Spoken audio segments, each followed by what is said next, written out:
I shall extend my remarks to a great length because there is no country, okay, no country that possesses so many wonders, nor any that has such a number of works which defy description, okay? Now where your shit at? Where you don't get an honorable mention? Everybody got some kind of knowledge.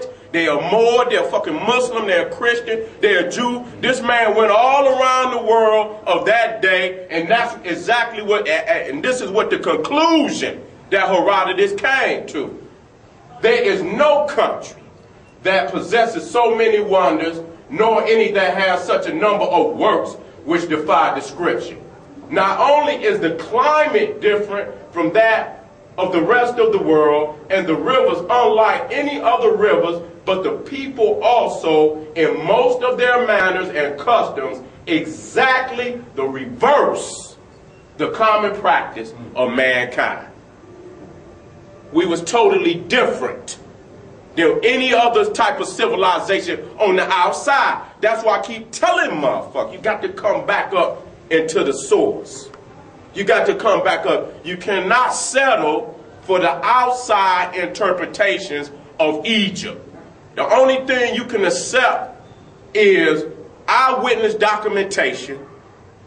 Primarily the Egyptians and the Ethiopians' writings themselves, they supersede any other writing. So the Medu Neter, the writings that come up out of Sudan, Ethiopia, those are the writings you should be studying to explain Egypt. You cannot explain Egypt by way of the Bible. You cannot explain Egypt by way of the Quran. You cannot explain Egypt by no other book other than Egyptian writing.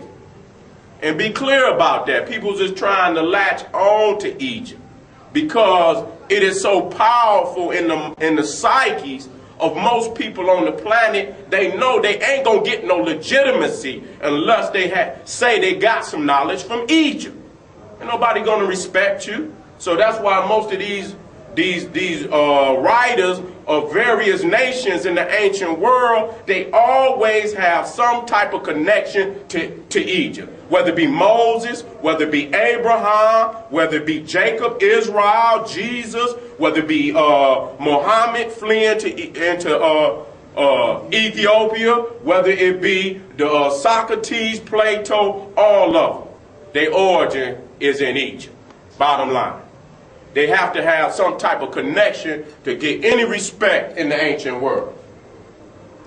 They are religious to excess, far beyond any other race of men. They are religious to excess. And that's true of our people even today. We are still religious to excess. And that very well may be a weakness. It's a strength, yet it's still it's a weakness. Because there's a time and a season for everything, and it just might not be this season for that practice. They drink out of brazen cups, which they scour every day. Clean it out every day. There is no exception to this practice. So it shows right there that we are the ones that brought cleanliness into the religious practice, where you had to bathe before you come into the temple. You had to purify yourself. So the baptism was a daily ritual. Shit, that's a baptism when you taking a shower. Shit, don't you feel good once you get up out that hot shower there, or if it's in the summertime, that cold shower, you wash that damn dirt, you feel like a new man or a new woman. That's a baptism. And especially while you showering, you're thinking and shit, you know, because it's giving you energy, and then you're putting the right type of thoughts on your mind. That's a baptism. They practice circumcision for the sake of cleanliness, considering it better to be cleanly than comely. The priests shave their whole body every other day, that no lice or other impure thing may adhere to them when they are engaged in the service of their gods. African people are some of the, if not the most cleanly people on the planet Earth. You know, they want to put Africa on TV today, show us, in a weak perspective, The babies is, you know, they starving, flies all over their body and whatnot, to give you the impression that we are a weak people. But in history, it has been proven that we are the most clean people on the planet when we are not oppressed. We are oppressed today. And so through our frustrations and being, you know, our spirits being broken, we have lost the consciousness of the higher ideals that we used to possess.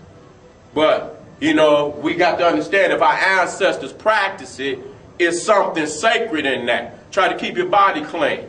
And if you get in a rut, sometimes it's good to take a shower. If you're just feeling down, put your body in some water, you know, and then think powerful thoughts while you're in that water. But that water cleans the dirt. Shit, you know that, evil sits in dirt. You know what I'm saying? You got to get that shit up off of your body, man. It weakens you. It weakens you, you know, because your body, your pores got to be open so it can receive the energy. And if you're dirty, you cannot receive that energy in the universe.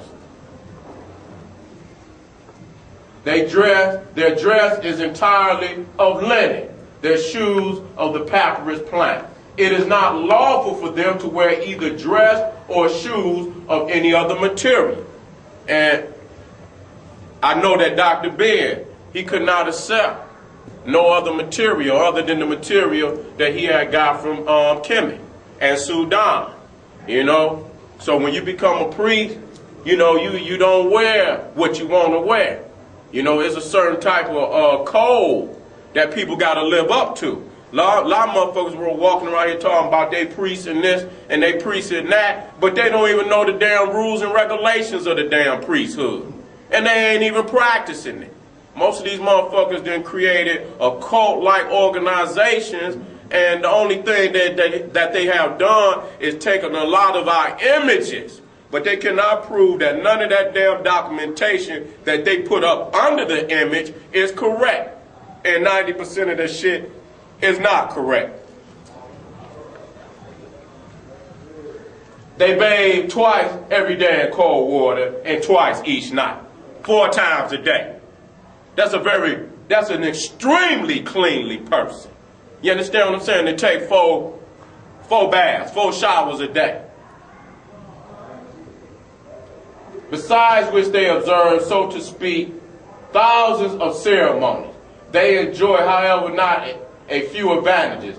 They consume none of their own property and are at no expense for any. But every day bread is baked for them of the sacred corn, and a plentiful supply of beef and of goose flesh is assigned to each, and a portion of wine made from the grape. So they sipped on a little something, and they ate a little beef for all you vegetarians. You know what I'm saying? Thinking that's the only way that a motherfucker got to eat. The priest ate a little beef, ate a little goose, and sip a little wine. Okay? So there it is. It's documented that Herodotus was told that this is the diet of the priests of the Nile Valley. Fish they were not allowed to eat, and that was because of Assad, that his phallus had been swallowed by the Nile catfish. So they didn't eat fish. And beans, which none of the Egyptians ever saw, sow, or eat, if they come up of their own accord, either raw or boiled, the priests would not even endure to look on, since they consider it an unclean kind of pulse. Okay, instead of a single priest, each god has the attendance of a college, and at the head of which is a chief priest. When one of these dies, his son is appointed in his room. Okay then. Say not just a single priest, but a college. So this is what it is. This is what it's about. The university system. See what I'm saying? And each letter is a class. It is a specific principle. Okay? Geb is the study of geography, topography. So when you went there to study Geb, that's what you study. You were studying the land masses.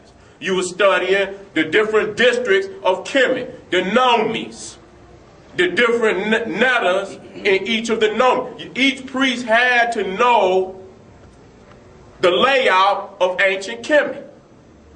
Just like when we go to the map and you got longitude and latitude, you know, all of the temples have been pinpointed on graphs. And they had to know the longitude, the latitude. They had to know the measurement of the temples.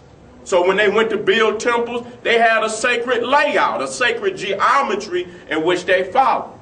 Okay? Peace, study. Black power.